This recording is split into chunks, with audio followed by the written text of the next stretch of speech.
Olá, tudo bem com vocês? Estamos aqui juntos lendo a Bíblia na versão A Mensagem. Estamos em Gênesis capítulo 41. Estamos agora na história de José. Passaram-se mais 2 anos e o faraó teve um sonho. Ele estava perto da margem do Nilo e 7 vacas gordas e saudáveis saíram do rio para pastar entre os juncos. Logo depois, outras 7 vacas, estava apenas pele e osso, saíram do rio e se juntaram às primeiras vacas que pastavam perto do Nilo. As vacas magras devoraram as 7 vacas saudáveis. Então o faraó acordou. Logo depois, ele voltou a dormir e sonhou pela segunda vez. Agora viu 7 espigas de grãos, todas grandes e viçosas, que saíam da mesma haste. As outras 7 espigas estavam mirrada e ressecada pelo vento leste. Brotaram no meio delas e as espigas mirradas engoliram as espigas saudáveis incorporadas. Então o faraó acordou. Era mais um sonho. Quando o dia amanheceu, ele estava perturbado e mandou chamar todos os magos e sábios do Egito. O faraó contou os 2 sonhos, mas ninguém conseguiu interpretá-los. Então, o chefe do copeiro se manifestou. Acabei de me lembrar de um incidente. Peço desculpas, pois eu devia ter falado isso já faz algum tempo. Certa ocasião, quando o faraó ficou irado comigo e com o chefe dos padeiros, ele nos prendeu na casa do capitão da guarda e nós 2 tivemos sonhos na mesma noite, cada sonho com seu significado. Aconteceu que havia naquela prisão um escravo hebreu que prestava serviço ao capitão da guarda. Nós contamos os sonhos a este escravo e ele os interpretou para nós, um de cada vez. E tudo aconteceu exatamente como ele havia falado, e fui restituído às minhas funções. E o chefe dos padeiros foi entalado. O faraó mandou buscar José imediatamente. Ele foi retirado às pressas da sua cela, fez a barba, vestiu roupas limpas e então se apresentou ao faraó. O faraó disse a José: tive um sonho, mas ninguém consegue interpretá-lo. Mas fiquei sabendo que você consegue interpretar sonhos, basta que sejam contados a você. José respondeu: eu não, mas Deus. Ele vai acalmar o coração do faraó. O faraó disse a José: no sonho eu estava à margem do Nilo. 7 vacas vistosas e cheias de saúde saíram do rio e começaram a pastar no meio dos juncos. Logo em seguida saíram outras 7, todas magras, só pele e osso. Eu nunca tinha visto vacas tão feias em todo o Egito. As 7 vacas magras e feias comeram as 7 vacas saudáveis, mas, por incrível que pareça, depois de comê-las, elas continuaram magras e feias como antes. Então acordei. No meu sonho, vi 7 espigas viçosas, cheias de grãos, que saíam da mesma haste. Logo depois delas, brotaram outras 7 mirradas e ressecadas pelo vento leste, e as espigas mirradas engoliram as espigas cheias. Contei os 2 sonhos aos magos, mas eles não chegaram a conclusão nenhuma. José disse a Faraó: os 2 sonhos do faraó têm o mesmo significado. Deus está dando um aviso sobre o que ele está para fazer. Tanto as 7 vacas saudáveis quanto as 7 espigas cheias representam 7 anos. O significado é um só. As 7 vacas magras e feias que aparecem depois representam 7 anos. E as 7 espigas de grãos mirradas e ressecadas pelo vento leste representam a mesma coisa, 7 anos de fome.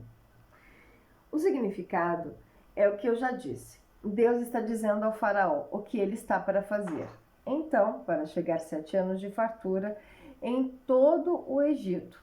Mas, logo em seguida, virão 7 anos de fome, e não ficará no Egito nem sinal desta fartura.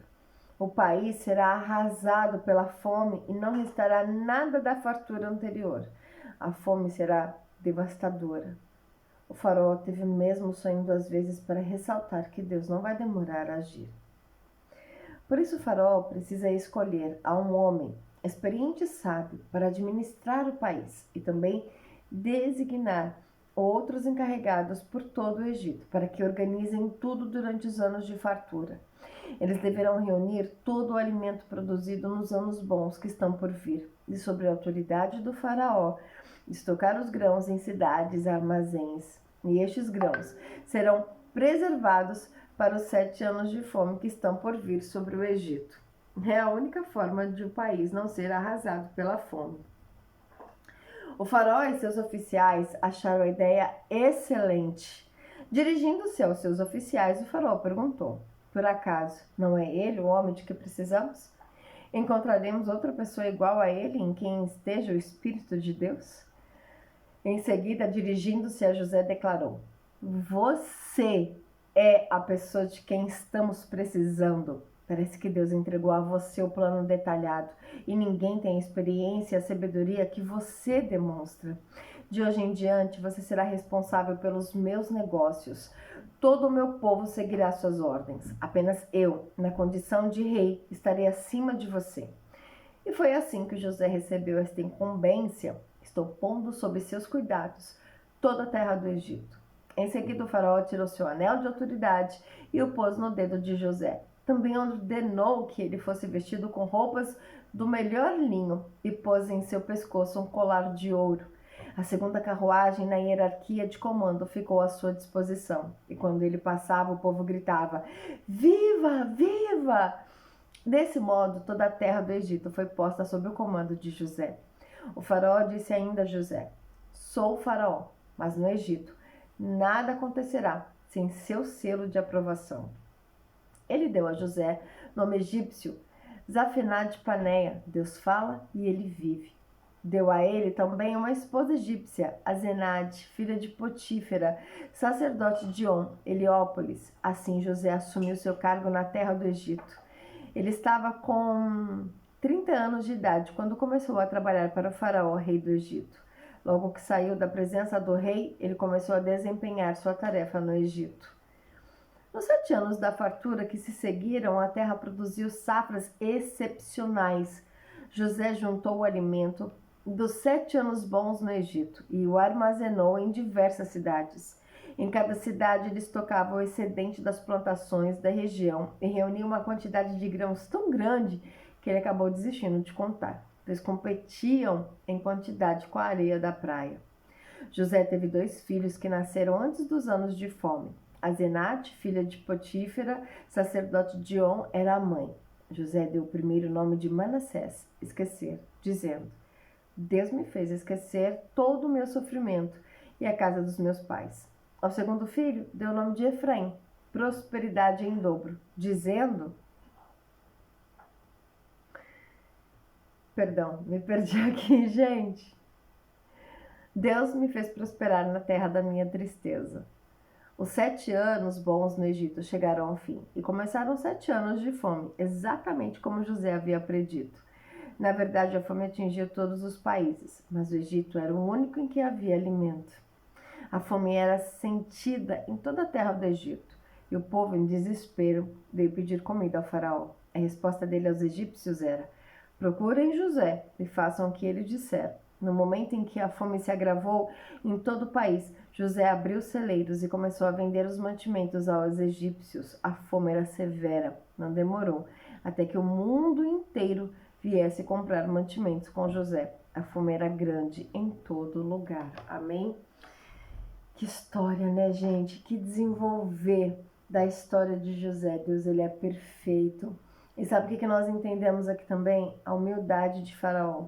Porque Faraó, ele poderia utilizar do orgulho do seu trono, ele poderia usar de orgulho por a sua nacionalidade, a sua naturalidade ali, porque José não era egípcio. Ele poderia querer usar de uma pessoa que estivesse próximo dele, ele queria poder confrontar ali, não, mas você fala. Ele poderia querer diminuir José, para que para que sobressaísse um egípcio, mas não. Então aquilo que é seu, pode ter certeza que ninguém tira quando Deus escolhe, quando Deus levanta. Não há quem te diminua, não tem mão forte contra as mãos de Deus. tenha fé, tenha sabedoria, mas lembre-se, antes de José chegar nesse capítulo 41, antes da vitória de José, ser ali em todo o Egito, o reconhecimento de Faraó sobre a vida de José em relação a Deus na vida dele. José passou por um grande processo em relação à sua família, sua casa, longe dos pais, aliás, longe do pai, os irmãos. Então, creia que por mais que as coisas aconteçam na sua vida, que possam vir a te trazer dor, desesperança, existe um dia ao qual tudo isso muda, mas a sua mente também tem que acompanhar essas mudanças. Você não pode ficar presa ou preso naquilo que está acontecendo de ruim, porque há esperança. Há uma esperança de que tudo vai mudar, de que tudo vai acontecer e que se não for aqui, nós estamos caminhando para uma vida eterna. Nós não podemos pensar que essa vida é toda a vida que nós temos. Nós estamos caminhando para a vida eterna. Essa vida aqui, ela vai ter um fim. As coisas que construímos aqui, ela vai ter um fim. O nosso alvo maior é a vida eterna. Então faça tudo com excelência. Faça tudo com excelência para o Pai. Faça tudo por excelência para Deus.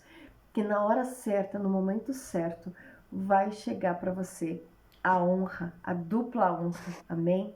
Se tá fazendo sentido para você, seu like, se inscreve, comenta, que vai dar tudo certo. Amém? Tchau!